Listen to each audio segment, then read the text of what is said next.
भैंसा शहर में पुलिस की जानिब से स्पेशल ड्राइव के तहत लॉकडाउन के दौरान घूमने फिरने वाले अफराद के खिलाफ कार्रवाई करते हुए आइसोलेशन भेज दिया जा रहा है। इस बात की इत्तला सर्कल इंस्पेक्टर भैंसा टाउन प्रवीण कुमार ने मीडिया नुमाइंदों से बातचीत करते हुए दी है। जिला एसपी की हिदायत पर स्पेशल ड्राइव प्रोग्राम शुरू किया गया है, जिसके तहत 10 बजे के बाद गैर ज़रूरी तौर पर कोई भी अपने घरों से बाहर निकलते हैं तब उन पर सख्त कार्रवाई की जाएगी।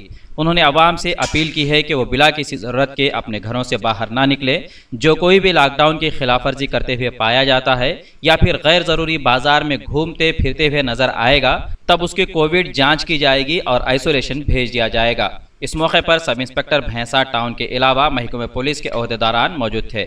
भैंसा से मोहम्मद मुजम्मिल की रिपोर्ट। ये लॉकडाउन में जो एसपी साहब के और एएसपी साहब के आज पर जो ऑर्डर ऑफ एसपी साहब और एएसपी साहब वो ये काम ये स्पेशल ड्राइव चल रहा है। तो रोड में तो खाली फिरने वाला और विदाउट पर्पस विदाउट रीज़न फिरने वालों को पकड़ के ये आइसोलेशन को भेजने के लिए ये स्पेशल ड्राइव स्टार्ट किया।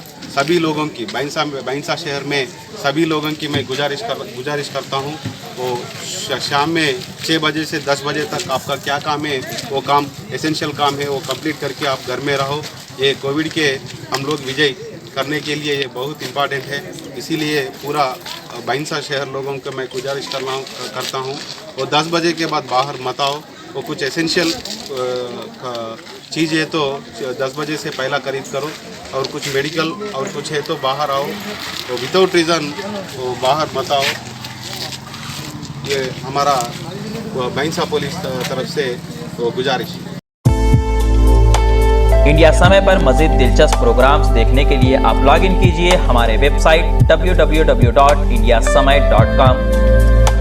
लाइक कीजिए हमारा फेसबुक पेज @IndiaSamay17 और सब्सक्राइब कीजिए हमारे यूट्यूब चैनल इंडिया समय को।